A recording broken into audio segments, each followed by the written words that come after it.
The medical equipment's steady beeping was the only sound as I approached my father's ICU room, clutching a coffee that had long gone cold.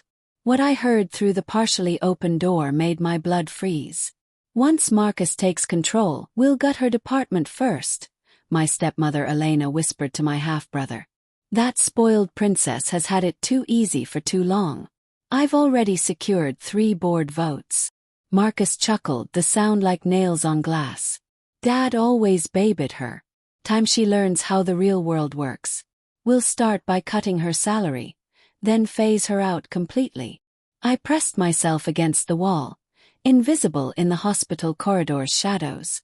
My father lay unconscious after his stroke, machines keeping him alive, while his wife and son carved up his empire like vultures. The tech company I'd helped build for 8 years was being divided before he'd even died. My name is Diana Chen, and I'm 32 years old. This is how I destroyed those who tried to destroy me. Unlike Marcus, who joined the company straight from business school into a VP position, I'd earned my place. Starting as a junior developer at 24, I'd worked nights and weekends, revolutionizing our software architecture and leading our biggest client acquisitions. While Marcus played golf with investors, I was in the trenches, building the technology that made our success possible. Elena had married my father 3 years ago, bringing Marcus into our family business. She was 15 years younger than Dad, beautiful and calculating. She'd positioned herself as the perfect corporate wife while secretly poisoning him against me. "Diana's too emotional for leadership," she'd whisper. "Marcus has the strategic vision we need." The next morning brought devastating news. Dad's condition had worsened overnight. As I sat beside his bed, my phone buzzed with a message from our CTO James. "Emergency board meeting called for this afternoon. Marcus says it's about operational continuity. Thought you should know." My hands trembled as I typed back, "I'll be there." That evening, I spent hours reviewing every contract, every corporate bylaw Dad had established. He'd always been paranoid about hostile takeovers, but had he considered the threat from within?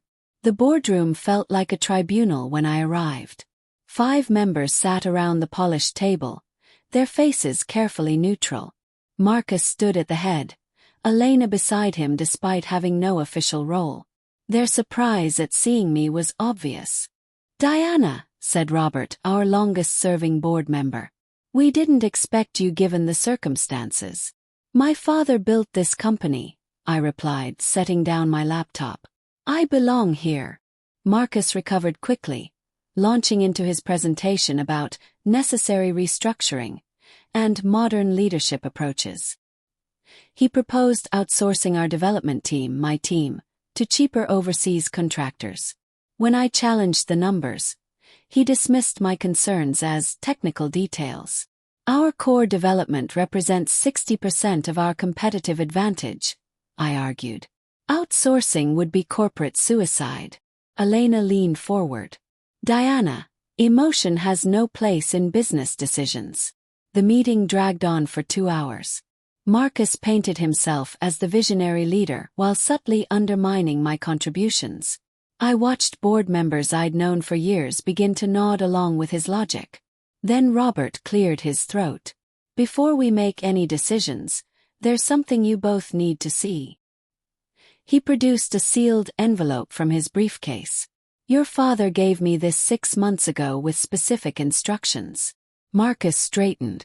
"What kind of instructions?" "To be opened only if he became incapacitated." Robert broke the seal with ceremonial care. As he read silently, his eyebrows rose. "It's a formal succession plan along with some very interesting information." The room fell silent. Robert's expression grew grave as he continued reading. "Your father recommends Diana as interim CEO, effective immediately. But that's not all." He looked directly at Elena.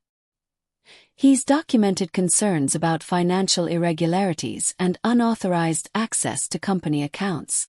Elena's face went white. "That's impossible. There's a full forensic accounting report here," Robert continued. "Evidence of money transfers to shell companies, manipulation of vendor contracts." He looked up. He suspected corporate embezzlement. Marcus jumped up. This is ridiculous. You can't believe. The evidence is quite detailed, Robert interrupted. Bank records, email trails, even recorded phone calls. Your father was thorough. What followed was chaos. Elena and Marcus denied everything, but their panic was obvious. The board members huddled, reviewing Dad's documentation. Within an hour, they'd voted unanimously. I was appointed interim CEO, pending a full investigation. As security escorted Elena and Marcus from the building, she turned to me with pure hatred in her eyes. You think you've won. This isn't over. I met her gaze calmly. It is for you. The investigation took 3 weeks. Dad's private detective had documented everything. Elena had been siphoning money through fake consulting contracts, while Marcus had been selling our proprietary code to competitors. The evidence was overwhelming. They were arrested on a Tuesday morning. I watched from my new office, Dad's office, as they were led away in handcuffs. The local news covered it extensively. Tech dynasty scandal. CEO's wife and son charged with embezzlement and corporate espionage. Dad never woke up. He passed away peacefully 2 days after their arrest, as if he'd been waiting to see justice served. At his funeral, I spoke about his brilliance, his integrity, and his ability to see people's true nature, even when it broke his heart. The company flourished under my leadership. Within 6 months, we'd launched 3 new products and expanded into international markets. Our stock price doubled. The development team Elena and Marcus wanted to eliminate became the engine of our growth.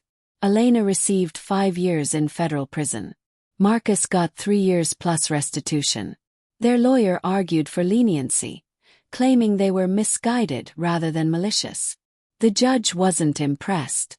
A year later, I received a letter from Elena in prison.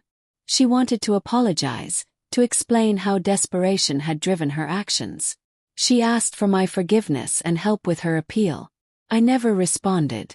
Sometimes, late at night in Dad's office, I look at his photo on my desk and imagine what he'd say about how things turned out.